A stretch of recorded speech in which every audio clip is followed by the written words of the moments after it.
이번 주 우리에게 성취될 말씀 제목 다 같이 읽어보도록 합니다. 렘넌트가 이룬 요단 사건. 여호수아가 또 제사장들에게 말하여 이르되 언약궤를 메고 백성에 앞서 건너라 하매 곧 언약궤를 메고 백성에 앞서 나아가니라. 하나님께서 백성에 앞서서 먼저 가라고 말씀하신 것이 있습니다. 그것이 무엇인가요? 바로 언약궤입니다. 이 언약궤를 왜 먼저 요단강에 들여보내라고 하셨는지 오늘 말씀을 통해서 그 의미를 되새기며 우리가 붙잡는 시간이 되기를 축복합니다. 이스라엘 백성들이 430년 만에 나오게 됩니다. 이 애굽에서 나온 이스라엘 백성들은 어린 아이부터 장정에 이르기까지 약 200만 명가량 이른다라고 합니다. 이렇게 많은 연령대에 수많은 사람들이 한 민족을 이뤄서 나오게 된 사건은 전무후무하죠. 모세를 지도자로 삼은 이 이스라엘이라는 민족은 하나님이 말씀하신 그 가나안 땅을 향해서 걸어가게 됩니다. 얼마 가지 못해 하나님을 원망하게 됩니다. 왜 원망했을까요? 바로 자기들 앞을 가로막고 있는 홍해라는 어마어마한 장애물 때문입니다. 절대 우리는 이 강을 건너지 못해. 어린아이도 있고 노인도 있고 우리는 저 말 타고 쫓아오는 예굽 병사들을 절대 이길 수 없어. 이렇게 겁에 질려 있는 이스라엘 백성들은 하나님과 모세와 아론을 원망하기에 이르렀습니다. 그때 모세는 뭐라고 하나요? 너희는 두려워하지 말고 가만히 서서 여호와께서 오늘 너희를 위하여 행하시는 구원을 보라. 그때 하나님께서는 모세에게 뭐라고 하셨을까요? 네가 왜 나에게 울부짖느냐? 당연한 거 기도할 필요 없다라는 말씀이세요. 하나님의 백성을 하나님은 인도하시고 지키시고 보호하십니다. 하나님이 그 땅을 나오라고 하셨는데 홍해에서 하나님이 수장시키시려고 나오라고 한 하나님이 아니기 때문이죠. 하나님의 뜻을 분명히 알았다면 우리는 그 홍해를 반드시 건너야 합니다. 우리가 빠져 죽는 한이 있더라도 하나님이 가라고 한 그 길은 반드시 가야 합니다. 모세는 백성들에게 말씀을 전합니다. 여호와께서 너희를 위하여 싸우시리니 너희는 가만히 있을지니라. 그렇게 모세가 홍해를 향해서 하나님의 지팡이를 높이 든 순간 홍해는 양쪽으로 갈라지게 되죠. 자, 그런데 홍해가 갈라졌다고 백성들이 바로 건너갈 수 있나요? 물이 덮여있던 땅이었기 때문에 진흙탕입니다. 그러면 장정들은 건너간다 치더라도 힘이 없는 노인들과 어린아이들은 빠지겠죠. 그러면 그 빠진 사람을 구출하느라 말을 타고 뒤쫓아오는 애굽 병사들을 절대 따돌릴 수가 없습니다. 그런데 하나님께서는 여기서 우리에 대한 사랑을 보여주세요. 이스라엘 백성들은 마른 땅을 밟고 지나가게 됩니다. 어떻게 마른 땅을 밟았을까요? 하나님께서 밤새 동풍을 불러가지고 그 땅을 말리신 거예요. 동풍은 따뜻한 바람을 뜻합니다. 하나님께서는 이때 불지 않을 동풍을 불게 하셔서는 하나님의 백성들이 가는 이 땅을 마른 땅으로 바꾸셔서 백성들이 한 명도 빠지거나 다치는 일이 없도록 하나님의 따뜻한 사랑을 보여주시는 대목입니다. 이렇게 하나님께서는 우리를 아주 세밀하게 인도하시고 사랑하시는 하나님이세요. 그래서 우리는 하나님의 말씀을 붙잡고 가는 겁니다. 자, 다 같이 읽어보도록 합니다. 이스라엘이 여호와께서 애굽 사람들에게 행하신 그 큰 능력을 보았으므로 백성이 여호와를 경외하며 여호와 그의 종 모세를 믿었더라. 아멘. 하나님께서 행하시는 이 큰 구원을 보고는 믿었다라고 되어 있습니다. 하나님이 모세를 지도자로 삼으시고 증거를 계속 주심으로써 모세의 지도자 입지를 계속 굳히시는 하나님이세요. 하나님이 우리를 부르셨다면 그 자리 또한 하나님께서 만들어 가십니다.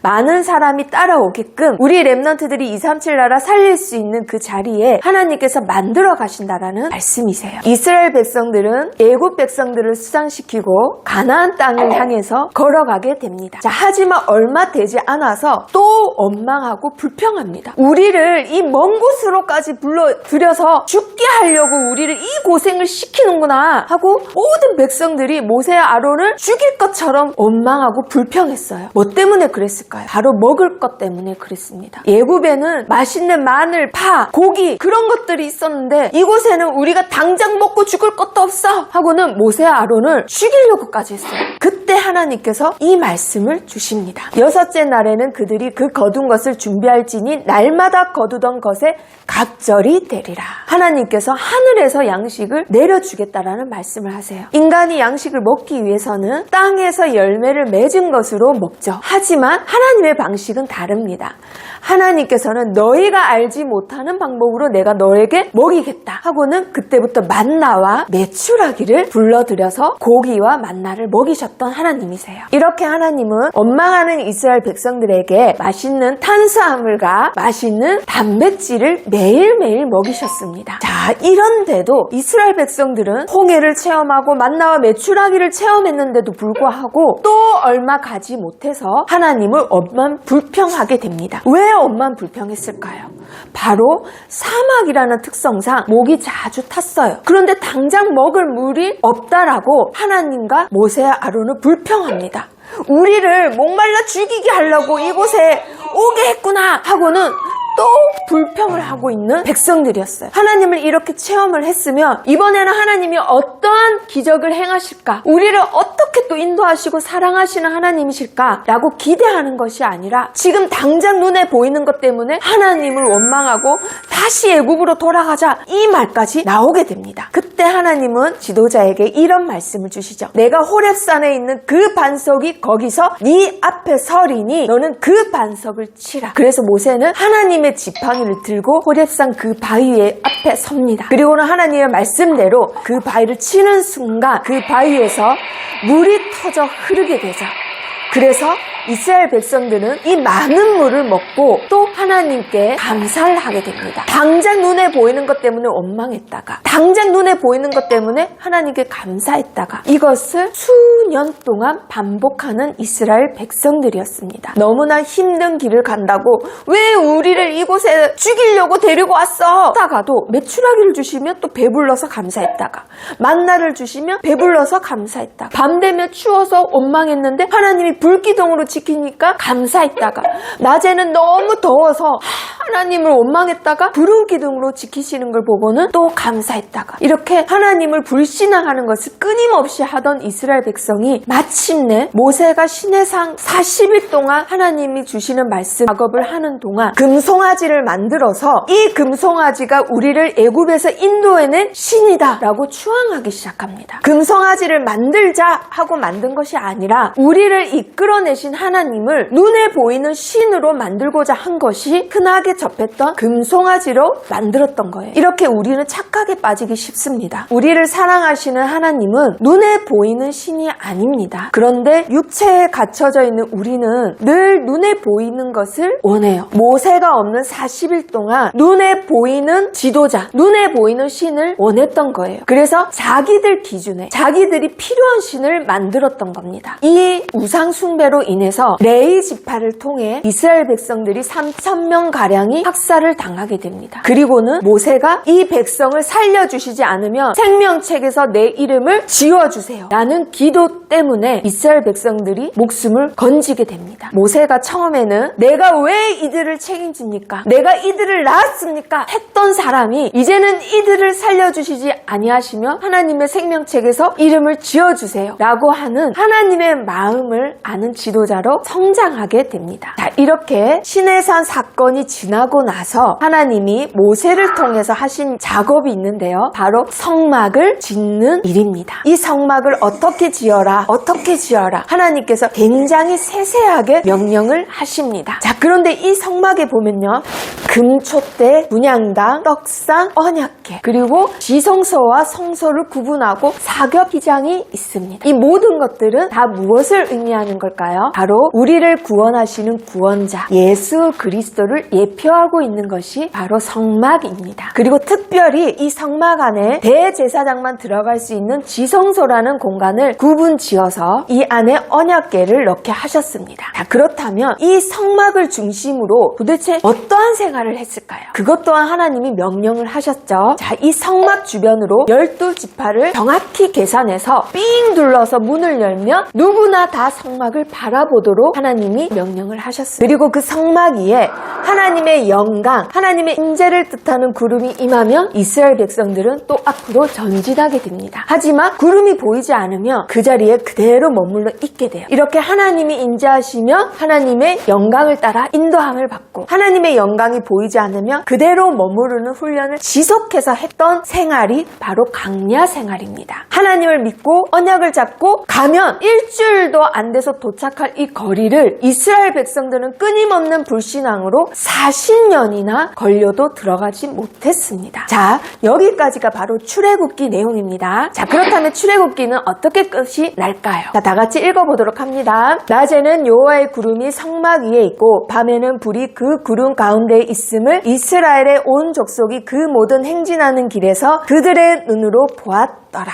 아멘. 성막 위에 하나님의 영광이 충만했다 라고 끝이 납니다. 자, 그러면 여러분들 혹시 출애굽기가 누구를 통해서 시작했는지 기억하시나요? 출애굽기 1장은 창세기 마지막 장과 똑같은 맥락입니다.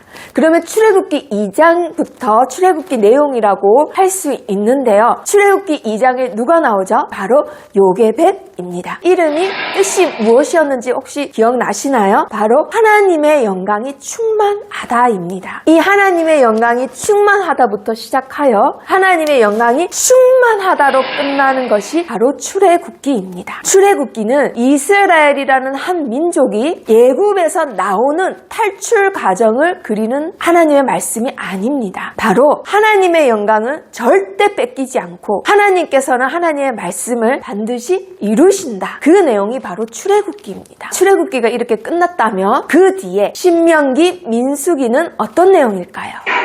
자, 430년 만에 홍해를 가르고 이스라엘 백성들이 일주일 만에 가야 될 가나안 땅을 가나안 땅 바로 앞에서 낳았던 1세대는 모조리 죽고 2세대가 들어가게 됩니다. 하지만 그때 딱 2명이 들어가게 되죠. 2명이 바로 여호수아와 갈렙입니다. 그렇다면 1세대는 모조리 다 죽었는데 모세조차 못 들어갔는데 왜 갈렙과 여호수아는 가나안 땅을 들어갈 수 있었을까요? 그 이야기를 한번 보도록 하겠습니다. 자, 사진에 보이는 이 땅은 바로 가나안 땅입니다. 안악산지를 정탐하러 12명의 정탐꾼이 선발되어 파견이 됐습니다. 자, 그런데 각 지파에 지도자격인 12명이 들어갔는데도 불구하고요, 지도자격인 그 사람들이 뭐라고 하는지 한번 보세요. 와, 우리는 그 성을 치지 못한다. 우리보다 강하다. 그 땅의 거주민들은 우리를 삼키는 땅이다. 너무 어마무시하다. 우리가 차라리 강야에서 죽었으면 좋았을 것을 뭐하러 우리가 가데스 바네아까지 와서 우리가 그들에게 찢어 죽게 생겼다. 우리가 한 지휘관을 세워서 애굽으로 돌아가자. 이 정도 말까지 나오게 됩니다. 각 지파의 우두머리격 지도자들이 하는 말이에요. 그 모든 사람들이 실컷 말하고 나니까 갈렙이 먼저 말을 합니다. 지금 무슨 말을 하느냐? 그 땅은 하나님이 말씀하신 그 말씀대로 젖과 꿀이 흐르는 땅이다. 이 포도송이를 봐라. 하나님이 말씀하신 그대로 이 땅은 젖과 꿀이 흐르는 땅이다. 하나님께서 우리를 기뻐하시면 우리를 그 땅으로 인도하여 들이시고 그 땅을 우리에게 주시리라. 그들은 우리 밥이라. 이 말을 합니다. 그리고 여호수아도 함께 그 말에 증언을 하죠. 그렇게 해서 여호수아와 갈렙이 너무나 마음이 뜨겁고 그 소식을 말하는 지도자들이 안타까워 자기들 옷까지 찢으면서 백성들 앞에 이 말을 하게 되죠. 그때 하나님께서 모세를 통해서 말씀을 하십니다. 이렇게 하나님의 언약을 붙잡은 갈렙과 여호수아만 남기고는 모조리 다 죽고 그들의 후손들만 그 땅을 들어가게 될 것이다. 하지만 여호수아 갈렙은 들어가게 될 것이다. 그래서 이 말을 하십니다. 오직 여분네의 아들 갈렙은 온전히 여호와께 순종하였은즉 그는 그것을 볼 것이요 그가 밟은 땅을 내가 그와 그의 자손에게 주리라. 이 말씀을 갈렙도 듣게 됩니다. 그래서 그 말씀을 붙잡고 45년 뒤에 바로 안악산지를 차지하게 되죠. 하나님께서 주시는 언약이 우리들의 미래입니다. 우리 렘넌트들의 미래는 바로 언약 가지고 준비되어지는 것입니다.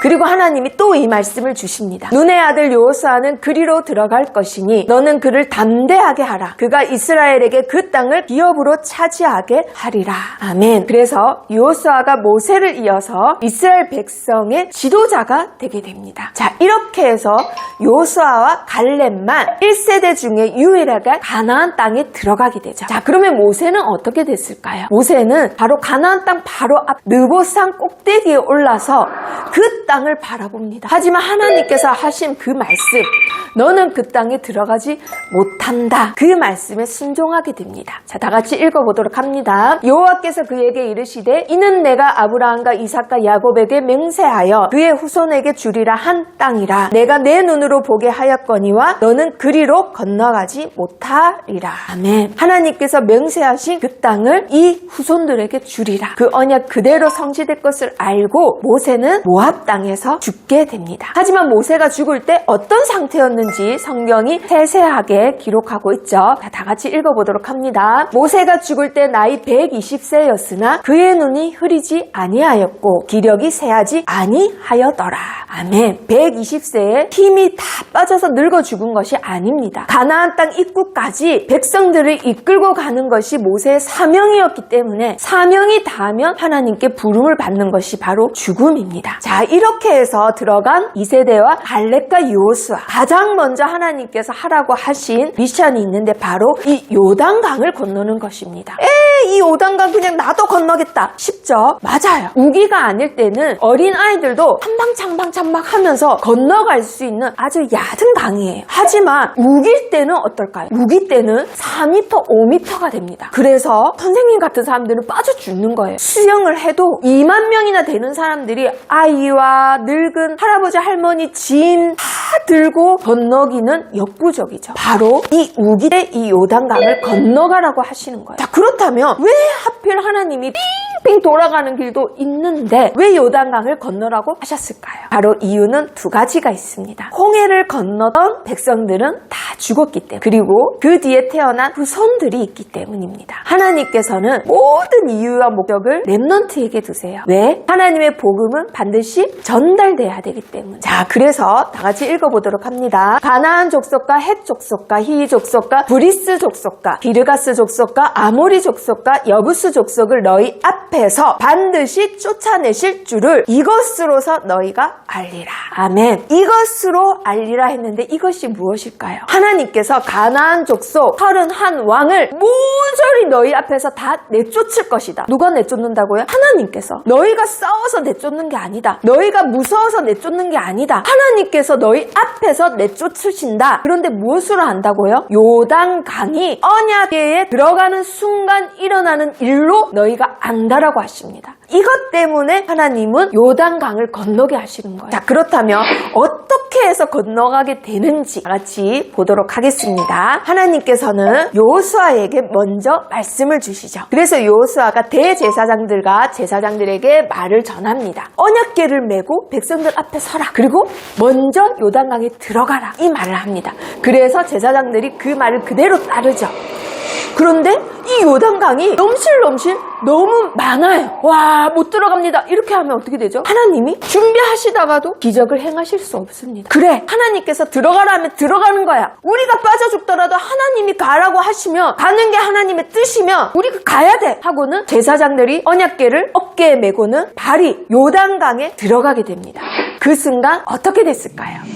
바로 요단강이 갈라지게 돼요. 언제 그렇게 됐다고요? 언약궤를 맨 제사장의 발이 요단강에 들어가는 순간, 제사장들이 들어가서 갈라진 게 아니라 언약궤가 들어간 순간 하나님께서는 요단 강물을 가르십니다. 마치 뭐가 갈라지듯이요? 홍해가 갈라지듯이요. 그렇게 해서 이스라엘 백성들이 그 요단강을 건너게 되는데 마치 뭐를 건너듯이 건넜을까요?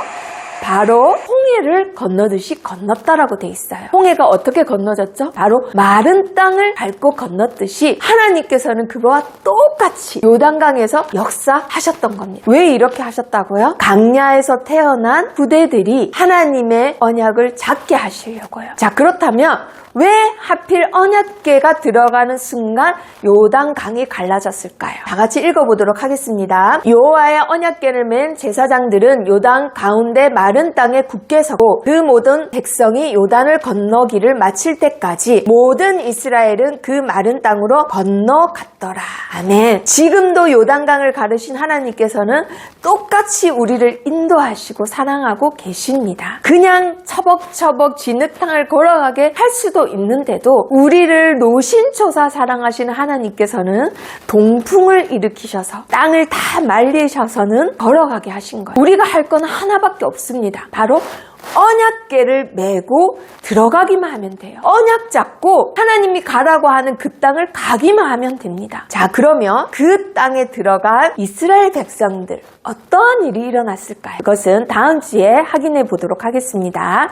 자, 그러면 하나님께서 요단강에 먼저 들어보내라고 하신 그 언약궤, 우리가 잡고 가야 될 거는 이거 하나밖에 없습니다. 도대체 뭘 그렇게 중요하기 때문에 잡고 가라고 할까요? 내 능력, 내 노력, 내 배경 필요 없고 오직 이것만 잡고 가라고 하셨을까요? 자, 언약궤 안에 뭐가 있었죠? 세 가지가 있었어요. 만나 담은 항아리, 그리고 십계명 돌판, 그리고 아론의 쌍난 지팡이입니다. 자, 그러면 이 세 가지가 나타내는 것은 무엇일까요? 와, 죽은 지팡이에서 싹이 났으니까 얼마나 대단해. 우와, 아무것도 없는 하늘에서 우리가 매일매일 먹을 수 있는 메추라기와 만나가 있었으니 얼마나 대단해. 우와, 돌판에 하나님의 살아계신 말씀이 새겨졌으니까 얼마나 대단해. 기적을 의미하는 걸까요? 조금만 더 자세히 보도록 하겠습니다. 이 아론의 쌍난 지팡이는 뭘 의미하죠? 고라 자손과 250명의 지도자들이 누구에게 반역을 했나요? 바로 하나님을 대신하던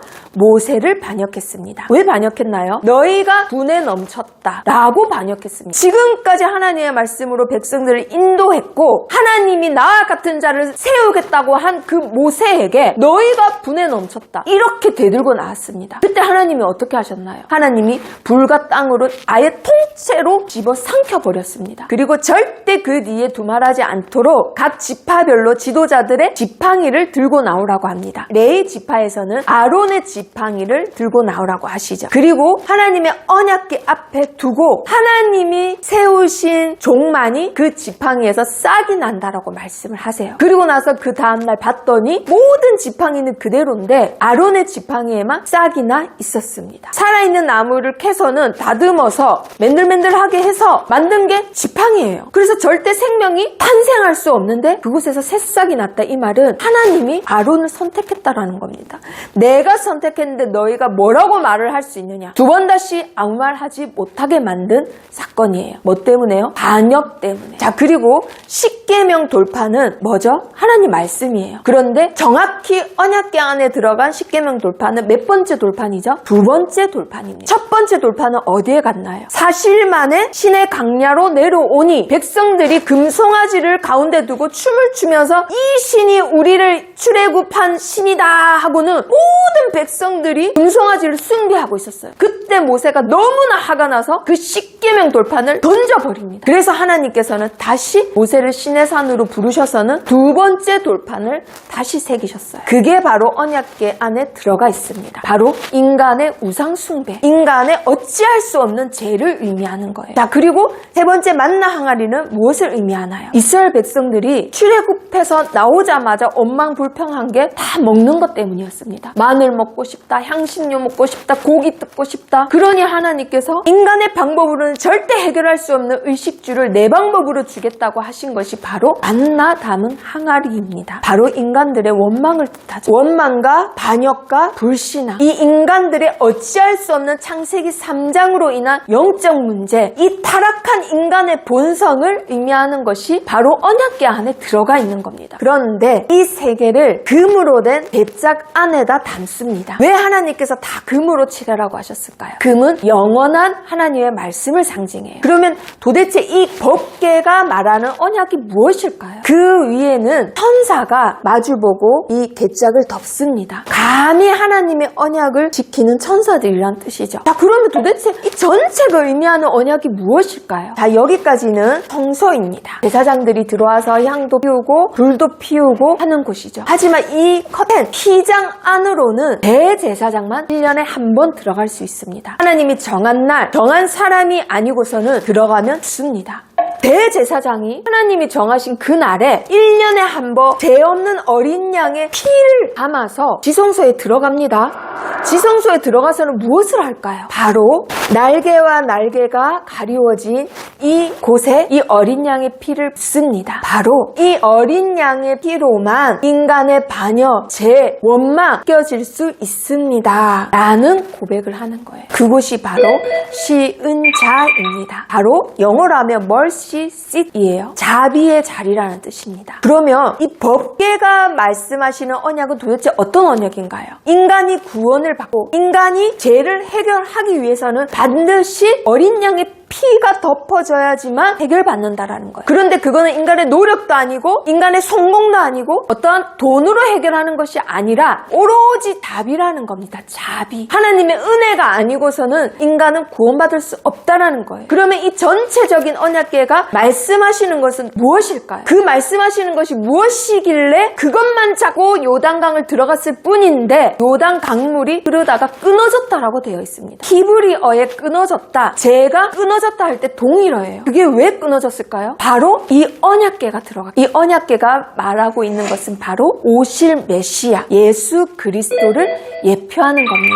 예수 그리스도만이 대대로 고통받고 저주 재앙에 빠져서 죽을 수밖에 없었던 가문의 저주, 나의 영적 문제를 끊을 수가 있습니다. 오직 그리스도만이 나에게 이 지긋지긋한 영적 문제 해결하실 수 있습니다. 나의 오래된 세 가지 저주 그리스도만이 끊을 수 있습니다. 요단강에 언약궤가 들어가는 순간 그 강물이 끊어졌듯이 우리들의 삶 속에 예수 그리스도만 붙잡고 가는 순간 우리의 죄가 끊어지는 겁니다. 오직 하나님의 자비로만 이 일을 할 수 있다. 그것을 붙잡는 여러분들이 되시기를 축복합니다. 말씀을 통해서 확인해 보도록 하겠습니다. 지금 불신자 상태의 사람들은 이스라엘 백성을 의미합니다. 갈렙과 여호수아와 반대되는 입장에 있는 불순종 가운데 있는 불신자 상태를 누리고 있는 이스라엘 백성들이죠. 그러면 이 사람들의 특징이 무엇일까요? 하나님의 축복 속에 있는데도 불구하고 그 축복을 누리지 못하고 있습니다. 자, 왜 그럴까요? 모든 일에 누구 때문에, 하나님 때문에, 모세 때문에, 그들 때문에 라고 핑계를 대고 있습니다. 자, 그러면 말씀을 확인해 보도록 하겠습니다. 민수기 13장 31절에서 33절 말씀 다 같이 찾아보도록 하겠습니다. 그와 함께 올라갔던 사람들은 이르되 우리는 능히 올라가서 그 백성을 치지 못하리라. 그들은 우리보다 강하니라 하고 이스라엘 자손 앞에서 그 정탐한 땅을 악평하여 이르되 우리가 두루다니며 정탐한 땅은 그 거주민을 삼키는 땅이요 거기서 본 모든 백성은 신장이 장대한 자들이며 거기서 네피림 후손인 아낙 자손의 거인들을 보았나니 우리는 스스로 보기에도 메뚜기 같으니 그들이 보기에도 그와 같았을 것이니라. 이렇게 악평을 합니다. 우리는 메뚜기와 같다. 그들 때문에 우리는 그 땅을 정복하지 못한다. 그들이 보기에도 우리는 메뚜기와 같다 라고 합니다. 많은 백성들 앞에서 영적으로 분위기와 힘이 빠지게 하는 고백을 하는 거죠. 자, 하나님께서 반드시 그 땅은 너희들 땅이라고 했는데도 불구하고 그 땅이 우리들을 삼킨다라고 얘기하고 있습니다. 자, 그리고 이스라엘 백성들은 또 작은 갈등으로 하나님의 축복을 놓치고 있습니다. 그 작은 갈등이란 내가 지금까지 보고 익혀왔던 관습이 아니라 혹은 많은 사람들이 따르는 여론이 아니라는 겁니다. 자, 여론이 무엇일까요? 특히 민주주의 국가일수록 많은 사람이 있는 것은 옳다라고 여겨지게 됩니다. 하지만 12명의 전탐꾼 중에 정말 하나님의 뜻을 가지고 바른 증언을 했던 사람은 2명에 불과했습니다. 그러면 10명이 맞나요? 2명이 맞나요? 말씀대로라면 2명이 맞는데 우리가 사는 세상은 10명이 맞다라고 합니다. 자, 그렇다면 우리는 어느 쪽에 서야 될까요? 하나님 말씀 편에 서야 합니다. 그렇다면 말씀을 확인해 보도록 하겠습니다. 민수기 14장 2절에서 3절 말씀 다 같이 확인해 보도록 하겠습니다. 이스라엘 자손이 다 모세와 아론을 하나님을 원망하며 온 회중이 그들에게 이르되 우리가 애굽 땅에서 죽었거나 이 강야에서 죽었으면 좋았을 것을 어찌하여 여호와가 우리를 그 땅으로 인도하여 칼에 쓰러지게 하려 하는가? 우리 처자가 사로잡히리니 애굽으로 돌아가는 것이 낫지 아니하랴. 이 말을 합니다. 일어나지도 않은 혼자 생각해서 모든 일의 결론을 내버리고는 새로운 지도자를 뽑자고 여론을 조성하기까지 합니다. 자, 그렇다면 이 결론을 알고 있는 여러분들 입장에서는 이들이 어떻게 보이나요? 당연히 하나님 말씀 들고 가야지 라는 생각을 하게 됩니다. 하지만 우리 일상생활에서는 어떤가요? 눈에 보이는 것에 시계 솟게 됩니다. 눈에 보이는 것에 금방 힘이 빠지고 눈에 보이는 것에 응답의 자리 직전까지 왔는데도 다시 돌아가게 됩니다. 그래서 하나님께서는 우리의 힘과 믿음으로는 할 수 없기 때문에 예수 그리스도만 바라보라고 하신 겁니다. 그 언약궤를 맨 제사장의 발이 요단 강에 들어가는 순간 요단물이 끊어지듯이 우리의 힘과 능력이 아니라 언약 들고 가는 겁니다. 언약 들고 가는 하나님의 그 한 사람이 되시기를 축복합니다. 자, 그리고 하나님의 축복을 놓치는 사람들의 특징은요, 다시 영적 문제로 돌아가게 됩니다. 영적인 힘이 없으면은 당연히 잡아당기는 쪽으로 다시 팅 하고 돌아갈 수밖에 없습니다. 그것을 이 세상에서는 운명이라고 합니다. 세상이 말하는 운명사주팔자는 영적 문제로 돌아가는 내 자리를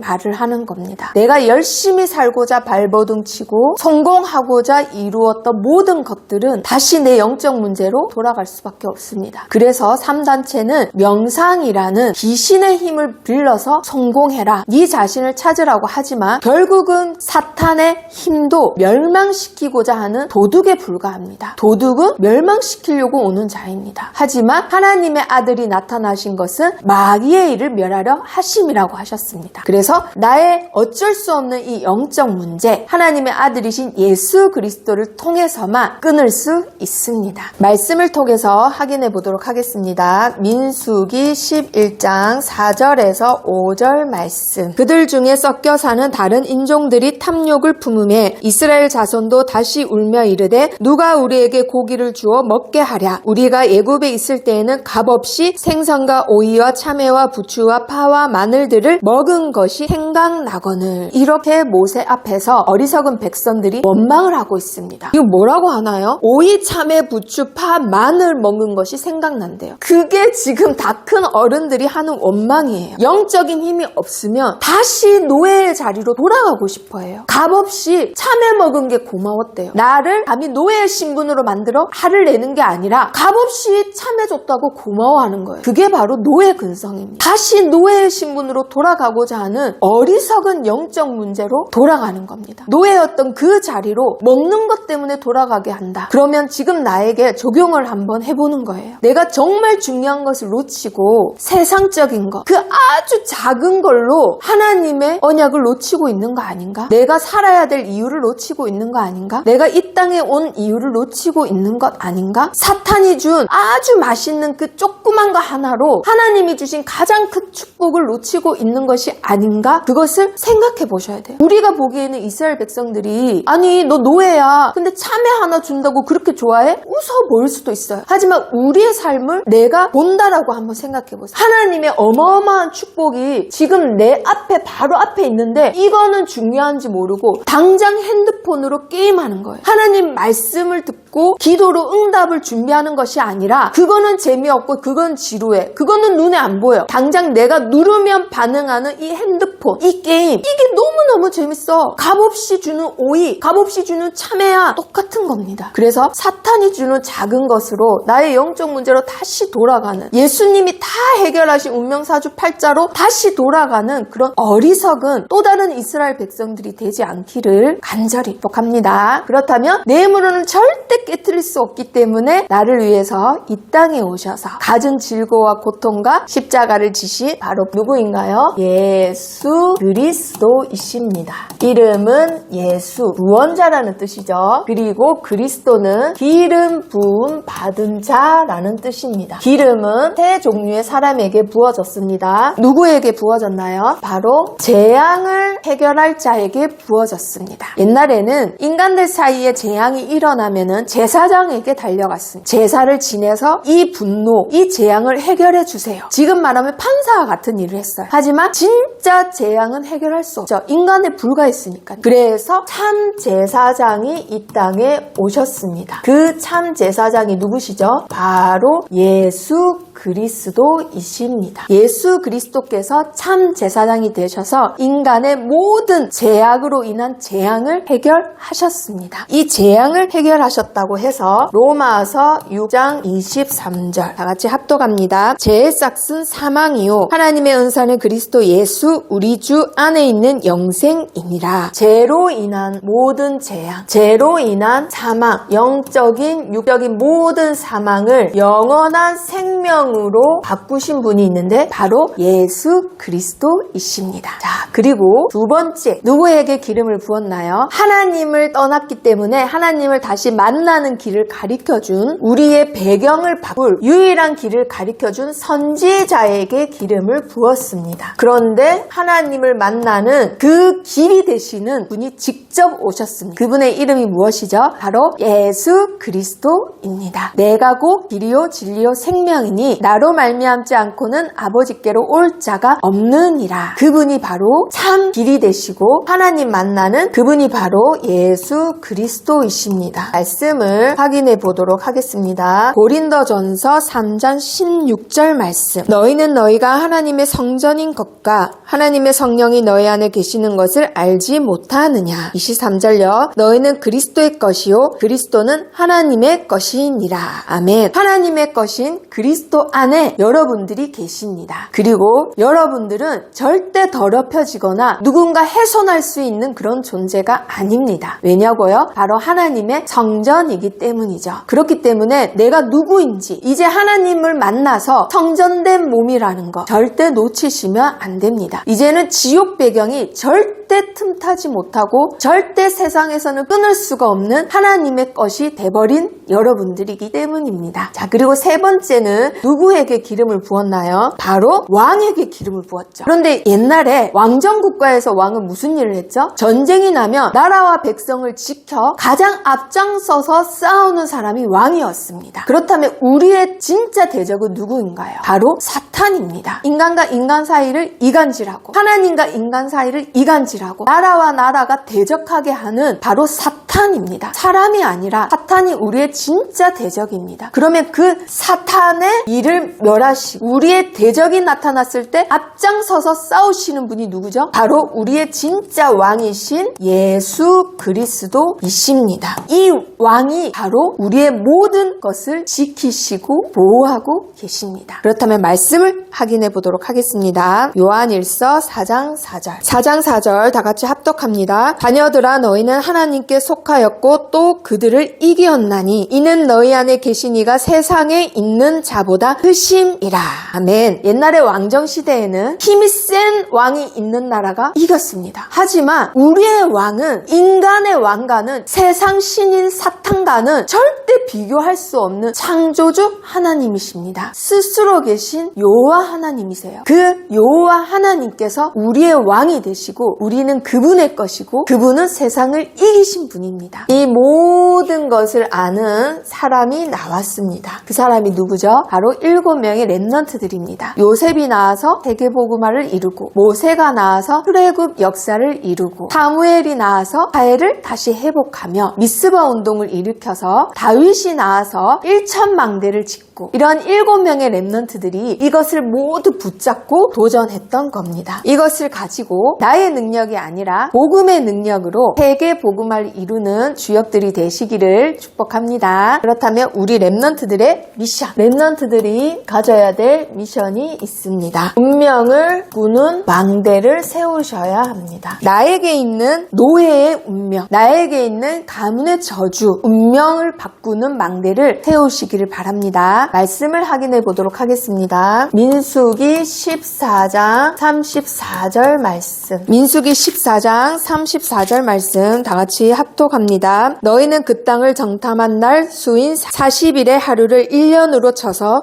그 40년간 너희의 죄악을 담당할지니 너희는 그제서야 내가 싫어하며 어떻게 되는지를 알리라 하셔다 하라. 이것 때문에 이스라엘 백성들은 40년을 방황하게 됩니다. 40일을 정탐하여 백성들 앞에서 영적인 분위기를 다 깨트리고 영적인 힘을 다 빠지게 한 그들의 죄악으로 인해서 하나님께서는 반드시 갚으셨죠. 노예의 운명에서 벗어나지 못한 그들이었습니다. 하지만 이 운명을 깨트린 자가 있었는데 그 자가 바로 갈렙입니다. 14장 24절 말씀 다 같이 합독합니다. 그러나 내 종 갈렙은 그 마음이 그들과 달라서 나를 온전히 따랐은즉 그가 갔던 땅으로 내가 그를 인도하여 드리리니 그의 자손이 그 땅을 차지하리라. 아멘. 갈렙은 하나님의 말씀을 어떻게 따랐다고요? 온전히 완벽하게 따랐다라는 겁니다. 내 거 보태지 않고 하나님 거 빼지 않고 말씀 그대로 따랐습니다. 그래서 어떻게 됐나요? 아낙 산지를 갈렙이 차지하게 됩니다. 그런데 갈렙이 무슨 지파죠? 바로 유다 지파입니다. 그래서 대대손손 그 아낙 산지에서 후손들이 번창을 하게 되죠. 그런데 유다 자손이 제일 많이 번창을 해요. 그래서 유다 지파가 바로 12지파 중에 가장 큰 지파가 되고 그 땅에서 다윗이 나와서 기름 부음을 받고 바로 이스라엘의 왕이 됩니다. 그 땅을 가장 먼저 이 땅은 하나님이 주신 땅이다. 약속 그대로 믿고 달라고 요구한 자가 있었으니 바로 갈렙이었습니다. 여러분들이 하나님의 주신 말씀을 빼지도 더하지도 않고 그대로 붙잡고 하나님의 능력을 맛보는 주역들이 되시기를 축복합니다. 그리고 두 번째 미션이 있습니다. 앞으로 올 재앙을 막는 망대를 세우셔야 합니다. 이 땅에는 더 큰 재앙이 몰려오게 되어 있습니다. 교회가 문을 닫고 다들 영적인 힘이 없기 때문에 사탄은 더 많은 올가미와 덫을 인간들에게 치게 됩니다. 그런데 이들을 복음으로 구원할 전도자들은 사라져가고 있습니다. 그래서 여러분 한 사람 한 사람이 너무나 귀한 사람입니다. 너무나 귀중하고 큰 사람들입니다. 그렇다면 말씀을 확인해 보도록 하겠습니다. 민수기 14장 37절 말씀 다 같이 확인해 보도록 합니다. 곧 그 땅에 대하여 악평한 자들은 여호와 앞에서 재앙으로 죽었고 불신앙을 퍼뜨린 자들은 재앙으로 죽었다라고 되어 있습니다. 그런데 그 밑에 38절 하나님의 언약을 온전히 따랐던 갈렙은 어떻게 됐나요? 그 땅을 정탐하러 갔던 사람들 중에서 오직 눈의 아들 여호수아와 여분네의 아들 갈렙은 생존하니라. 하나님의 말씀을 가진 자들은 어떠한 재앙이 와도 남을 자 남길 자가 되어집니다. 그래서 하나님의 언약을 가져 남을 자 남길 자가 되시기를 축복합니다. 재앙을 막는 망대를 지으시고 마지막으로 다음 세대 후대 세우는 망대를 세우시기를 축복합니다. 하나님께서는 이 후대들을 세우기 위해서 요단강을 건너게 하셨습니다. 여호수아 3장 10절에서 17절 중에 10절, 17절 두 절만 다 같이 읽어보도록 하겠습니다. 7절 합독합니다. 여호와께서 여호수아에게 이르시되 내가 오늘부터 시작하여 너를 온 이스라엘의 목전에서 크게 하여 내가 모세와 함께 있었던 것 같이 너와 함께 있는 것을 그들이 알게 하리라. 하나님께서 모세와 함께 했던 것처럼 여호수아와 함께 한단 말은 모세에게 일으켰던 모든 하나님의 능력을 그대로 너에게 보여서 백성들이 따르게 하겠다라는 거예요. 그러면 어떻게 하셨는지 8절 읽어보도록 합니다. 너는 언약궤를 맨 제사장들에게 명령하여 이르기를 너희가 요단 물가에 이르거든 요단에 들어서라 하라. 그러면 어떻게 된다고요? 10절에요. 하나님께서 7 족속을 다 내쫓아 보내시겠다고 하십니다. 여기서 말씀하시는 약속은 언약궤 잡고 그리스도 잡고 가는 길에 당장 구원만 있는 것이 아니라 앞으로 네가 정복해야 될 미래도 내가 다 보장해 놓았다라는 말씀이세요. 여러분들이 가는 길에 구원하시고 땡이 아니라 가는 모든 여정을 세세하고 모든 것을 하나님이 준비하시고 보호하시고 지키시고 다 이뤄놓으시고 부르셨다는 겁니다. 그러면 여러분들이 차지해야 될 그 땅은 반드시 여러분들의 것이 됩니다. 잊지 마시고 언약을 차고 가시는 여정이 되시기를 축복합니다. 그리고 16절에 보시면요. 곧 위에서부터 흘러내리던 물이 그쳤다라고 되어 있습니다. 위에서부터 흐르던 흘렀던 물이 우기 때라서 엄청난 양이 흐르는데 그쳤다라는 말은 히브리 언어로 끊어졌다라는 뜻입니다. 위에서부터 흐르던 가문 대대로 흐르던 지긋지긋한 영적 문제, 내 노력과 아무 상관없이 하나님께서는 예수 그리스도를 붙잡은 우리에게 그 재앙을 끊으셨습니다. 더 이상은 그 재앙이 우리를 간섭치 못하도록 언약만 붙잡고 간다면 마른 땅을 걷게 되는 여러분들의 여정이십니다. 그래서 우리 랩넌트들과 여러분들이 하나님이 주신 언약 보태지도 않고 빼지도 않고 그 언약 그대로 들고 가시는 정복자의 축복을 누리시기를 축복합니다. 자, 그리고 하나님께서는 요수아와 백성들을 통해서 왜 이 강을 건너게 하셨는지 말씀을 읽어보도록 합니다. 요수아 4장 21절 이스라엘 자손들에게 말하여 이르되 후일에 너희의 자손들이 그들의 아버지에게 묻기를 이 돌들은 무슨 뜻이니까 하거든 너희는 너희의 자손들에게 알게 하여 이르기를 이스라엘이 마른 땅을 밟고 이 요단을 건넜음이라. 너희의 하나님 여호와께서 요단물을 너희 앞에서 마르게 하사 너희를 건너게 하신 것이 너희의 하나님 여호와께서 우리 앞에 홍해를 말리시고 우리를 건너게 하신가 같았나니 이는 땅의 모든 백성에게 여호와의 손이 강하신 것을 알게 하며 너희가 너희의 하나님 여호와를 항상 경외하게 하려 하심이라 하고. 아멘. 길갈에 돌 12개를 세우게 됩니다. 그래서 그 기념비를 보고 후대들이 이 돌들이 무엇이냐 묻거든 이렇게 답하라고 하나님께서 주신 말씀이에요. 후대들에게 증거를 남기는 증인의 삶은 바로 언약을 가지고 여정을 가는 자들이 남기는 삶입니다. 그러한 증인으로 하나님께서는 여러분들을 부르셨습니다. 후대들을 살리는 망대, 재앙을 막는 망대, 그리고 나의 운명을 바꾸는 망대를 세워 하나님께서 쓰시는 237 나라 살릴 지도자들로 여러분들을 부르셨습니다. 3가지 붙였습니다. 모든 사람은 그리스도가 필요합니다. 언약궤를 맨 제사장의 발이 요단강에 들어간 순간 요단물이 끊어졌다라고 되어 있습니다. 모든 사람들에게는 이 언약궤가 말하는 그리스도가 필요합니다. 그 그리스도만이 인간의 모든 죄악과 흐르는 재앙 저주를 끊을 수 있기 때문입니다. 2번째, 말씀에 순종하는 한 사람을 통해서 하나님은 이 언약을 전달하시고 세계를 살리십니다. 여호수아 갈렙 이 2 사람을 통해서 가나안 땅을 정복했듯이 하나님께서는 사람의 양이 필요하지 않습니다. 사랑의 능력과 배경이 필요한 분이 아니십니다. 바로 언약궤 따라가는 자 그 한 사람이 필요하신 겁니다. 그 한 사람이 각 지역과 가정에 여러분들이 되시기를 축복합니다.